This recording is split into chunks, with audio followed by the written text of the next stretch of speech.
শওকত সাহেবের যে কনভয় ছিল তার মধ্যে থেকে বোম বার হয়েছে।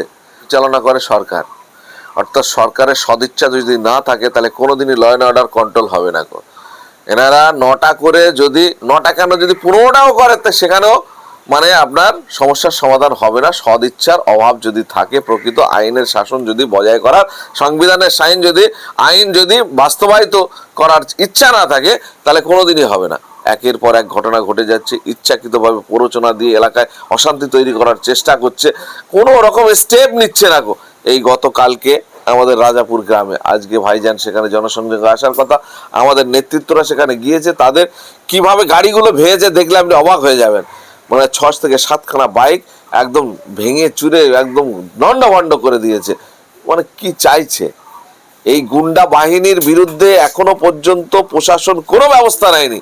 21শে জানুয়ারির আগের দিনে এরাই ভাইজানের ব্যানার পুড়িয়েছে, বিশ্রী নোংরা ভাষায় প্ররোচনামূলক কথাবার্তা বলেছে, গালিগালাজ দিয়েছে। আমরা থানাকে জানিয়েছি, কোনো স্টেপ নেয়নি। সেই বাহিনী এখনো এইভাবে দাপিয়ে ঘুরে বেড়াচ্ছে, তাদের একজনকে ছুটিও পাচ্ছে না প্রশাসন। তার মানে প্রশাসন কি চাইছে? এই গুন্ডাদের উদ্দাম নৃত্য চলবে আর শান্তিতে ভোট হবে, এটা একসঙ্গে বাঘে ছাগলের সহাবস্থান হতে পারে কোনোদিন? তাহলে আমরা বলছি যে শান্তিপূর্ণ ভোট যদি করতে হয় তাহলে প্রশাসনকে নিরপেক্ষ হতে হবে। নিরপেক্ষভাবে যদি প্রশাসন চলে তাহলে এই মস্তান গুন্ডা দুষ্কৃতীদের দাপাদাপি বন্ধ হয়ে যাবে, একদম একদিনে বন্ধ হয়ে যাবে, প্রশাসন যদি সামান্যতম অ্যাক্টিভ হয়। গতকালকে যে ঘটনা ঘটেছে এখনো পর্যন্ত কোনো অ্যারেস্ট হয়নি। আজকে ভাইজান আসছে, ভাইজানের বক্তব্য আমরা প্রশাসনকে জানানোর চেষ্টা করছি। যদি কাউকে এই ঘটনায় না গ্রেপ্তার করে, খোলা ছাড় দিয়ে দেয়, তাহলে কিন্তু আজকে একটা প্রতিবাদ হবে। রাস্তা অবরোধক আর থানার বিক্ষোভ হোক, কিছু একটা হবে। বর্তমানে যা ট্রেন্ড আমরা দেখতে পাচ্ছি যে শাসক দল যতই অন্যায় করে তাকে প্রশাসন গ্রেপ্তার করছে না, কোনো না করলে আপনাদেরকে ধরে মামলা দিয়ে দিচ্ছে। গত বললাম তো, এই তো একদিন আগে যে গাজীপুরে যে ঘটনা ঘটলো, ইচ্ছাকৃতভাবে গ্রামের মধ্যে গিয়ে রোজার সময় গালিগালাজ, বিশ্রী ভাষায় নোংরা ভাষায় মানুষকে আক্রমণ করা, সাধারণ মানুষ বার হয়ে জনরোষ তৈরি হয়েছে। সেইটাকে ঘুরিয়ে আমাদের ছেলেদের সেখানে যারা ছিল না তাদের নামে কেস দিয়ে তাদেরকে অ্যারেস্ট করেছে 3 জনকে। রাস্তায় বাবু নিজে থানা থেকে বার হয়ে বিশাল কনভয় নিয়ে আসছেন। আমাদের কাছে খবর আছে, দোকানদার যারা দেখেছে তারা ভয় পাচ্ছে বলতে, ওনার গাড়ির থেকেই বোম বার হয়েছে। সেই বোম রাস্তায় রাখা হয়েছে, কিছু বোম ফাটানো হয়েছে। সাহেবের কনভয় থেকে গাড়ির মধ্য থেকেই বার হয়েছে, যেটা আমাদের কাছে শোনা। আমরা এক্ষুনি নাম বলতে ভয় করছেন না, আমি কি বলছি এক্ষুনি আমি তো আপনার করতে পারছি না, প্রমাণ দিতে পারছি না। কিন্তু যারা বলছে যে শওকত সাহেবের যে কনভয় ছিল তার মধ্যে থেকে বোম বার হয়েছে, ওখান থেকেই বোম বার করেছে, ওখানেই মারা হয়েছে, কিন্তু এক্ষুনি সে সাহস করে আসতে পারছে না, কারণ তার ব্যবসা বাণিজ্য নষ্ট হয়ে যাবে, এই গুন্ডা বাহিনী তার উপরে আক্রমণ করবে। সেই কারণে থেকে ভয় পাচ্ছে, যার কারণে প্রমাণ দিতে পারছি না। কিন্তু শোনা যাচ্ছে, খবরটা শোনা, প্রমাণ দিতে পারছি না বললে আমরা অথেন্টিক ওয়েতে এগোতে পারছি না। কিছু নেই, মানে তৃণমূলের সমর্থন নেই, তৃণমূলের ভোটার আস্তে আস্তে কমে যাচ্ছে, তৃণমূলের গুন্ডা মস্তান গুলো তো আছে। ভাঁড়ের কিছু আছে, সংখ্যায় যারা পয়সা কড়ি পাচ্ছে, যারা লুটে পুটে খাচ্ছে, যারা পঞ্চায়েত সমিতিতে আছে, যারা পঞ্চায়েত মেম্বারে আছে, যারা জোর করে ভোট না করে ওয়াক ওভারে যারা জিতেছে, মারধর করে লুট করে তাদের একটা অংশ তো তারা ইনকাম করছে, তারা তো আছে। আর আসছে আপনার পাশের বিধানসভা, আশেপাশের বিধানসভা থেকে বড় করে আনছে, আমাদের কাছে খবর আছে, জোর করে মানুষকে আনা হচ্ছে সেই সব জায়গা থেকে, না আসতে চাইলেও। আর সেখানকার কিছু লোকও আছে একেবারে তৃণমূল, যারা গুন্ডা মস্তান বাহিনী, যাদেরকে সরকার তল্লাই দিয়ে রেখেছে, তাদেরকে বিভিন্ন সুযোগ সুবিধা দিয়ে রেখেছে লুটপাট করার জন্য, তারা আসছে, তাদেরকে ব্যবহার করছে। আপনি যে মিছিলগুলো হচ্ছে, যে আক্রমণগুলো হচ্ছে, ভালো করে আপনি খোঁজ নিয়ে একটা একটা করে তল্লাশি করুন, দেখবেন কোথাকার লোক আছে, পেটেন্ট মানুষ আছে, তাদেরকে আপনারা চিহ্নিত করতে পারছেন। হ্যাঁ, কত চিহ্নিত করে নাম লিখে দেওয়া হচ্ছে, তাদের বিরুদ্ধে ব্যবস্থা নিচ্ছে না প্রশাসন।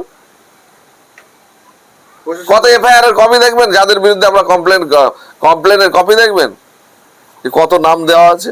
যদি স্টেপ নেয়, ভাঙড় 1 নম্বর ব্লক পুরো শান্তি সবকিছু হয়ে যাবে।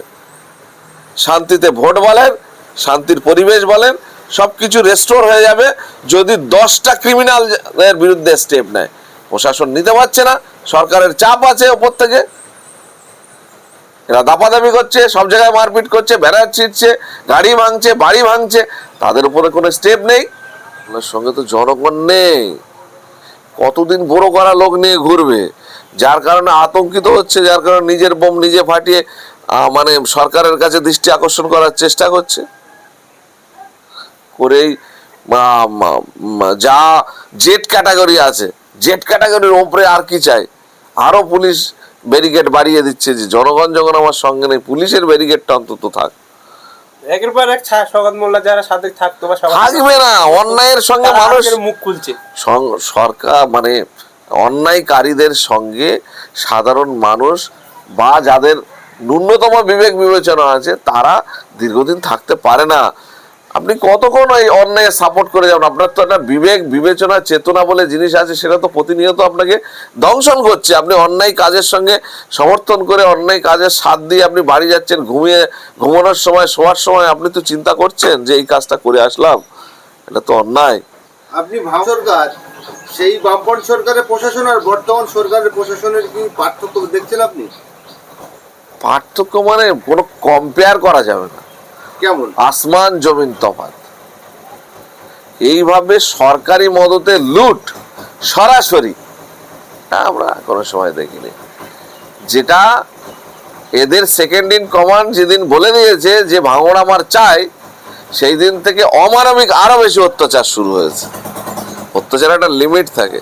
পঞ্চায়েত নির্বাচন যেভাবে করালো, এই ইতিহাস আমাদের এই 50 বছর আমার বয়স, আমি আমার জীবনের কোনোদিন দেখিনি। এত ভোট দেখেছি যে বিডিও অফিসকে দখল করে সাধারণ যারা মানুষ তাদেরকে ঢুকতে না দেওয়া, যারা নমিনেশন করতে চায় বিরোধীদেরকে একদম মেরে হাত পা ভেঙে গুড়িয়ে দেওয়া, নমিনেশনে ঢুকতে না দেওয়া, এই ধরনের ইতিহাস বিরল। ক্যানিং পূর্ব বিধানসভার পাশেই একদম মিনাকা ধরো ওইখানেও আপনাদের ফ্ল্যাগ বাধা নিয়ে একটা অশান্তি হয়, সেখানে আমি তো বলছি এরা আতঙ্কে আছে, এরা বিরোধী দলের ঝান্ডা দেখলে এদের মনের মধ্যে আলাদা আতঙ্ক তৈরি হচ্ছে, সর্বনাশ করেছে বিরোধী দলের ঝান্ডা। তাহলে তো আর এমনিতেই সাধারণ মানুষের কানাঘুষো শুনছি যে এবারে তৃণমূলের অবস্থা কি অবস্থা। ওয়াকাপে আমার ঘরের সম্পত্তি, আমার বাপ দাদার পৈতৃক সম্পত্তি তুমি সরকারের পোর্টালে তুলে দিচ্ছ, 1 নম্বর খতিয়ানে তুলে দিচ্ছ। এখানে এসআইআর বুকের ওপর দিয়ে, মৃত লাশের ওপর দিয়ে যাবে বলে তুমি এসআইআরটাকে এনে এখানে শুরু করিয়ে দিলে। একটার পর একটা জনবিরোধী নীতি। রাস্তায় আজকে শিক্ষকরা কিভাবে হত্যা দিয়ে পড়ে আছেন নিজের জীবন পাত করে। স্কুলের পরিবেশ সম্পূর্ণ শেষ, আজকে পড়াশোনার পরিবেশ শেষ। স্কুলগুলোতে শিক্ষক নেই, স্বাস্থ্যকেন্দ্রগুলোতে মানুষ সকালবেলা গিয়ে লাইন দেয়, রাত্রের বেলা লাইন পায়, মানে কোনো রকম কোনো কিছু ডেভেলপমেন্ট নেই। শুধু 500 টাকা এই লক্ষ্মীর ভান্ডার দিয়ে মানুষের জীবনের সবকিছু সমস্যার সমাধান করা যায় না। কর্মস্থলটা সম্পূর্ণ সংকীর্ণ হয়ে যাচ্ছে। আমাদের এখানে একটা এমপি আছে কি মাননীয়া কি সায়নী ঘোষ, তিনি ফিল্ম আর্টিস্ট, সিনেমা টিনেমা করে বেড়ায়। জনগণের পরিস্থিতি, জনগণের কোন কথায় কি হয় সেটা উনি অতটা আমার মনে হয় এখনো আয়ত্ত করতে পারেনি। তাই বলছে যে দিদিরা এখন লক্ষ্মীর ভান্ডার পাচ্ছে, দাদারা বলছে এসে কি 100টা টাকা দাও না তেল ভরে। তারে মানুষের মানে অর্থনৈতিক অবস্থাটা কোন করুণ জায়গায় নামিয়ে দিয়েছে এই সরকার, যে একটা পরিবারের উপার্জনকারী একজন ব্যক্তি, যার ইনকামের জোরে পুরো সংসারটা চলে, যার মানে আর্থসামাজিক ভাবে মাথা উঁচু করে দাঁড়ানোর জন্য যে রোজগারের জায়গা, সেই জায়গাটা সম্পূর্ণ জিরো হয়ে গেছে। এখন বউদের কাছে এসে 100টা টাকা চাইছে তেল ভরার জন্য, তার জিরো ব্যালেন্সে দাঁড়িয়ে না গেলে এই ধরনের জিনিস হয় না।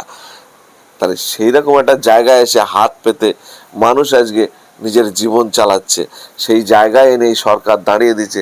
এইটা গর্বের সঙ্গে প্রকাশ করছে। যদি কোনো রকম ক্যালকুলেশন করার যদি ব্রেন থাকতো, সমাজে কি হচ্ছে সেটা যদি বোঝার ক্ষমতা থাকতো, তাহলে এই ধরনের বাক্য কোনোদিন ব্যবহার করতো না।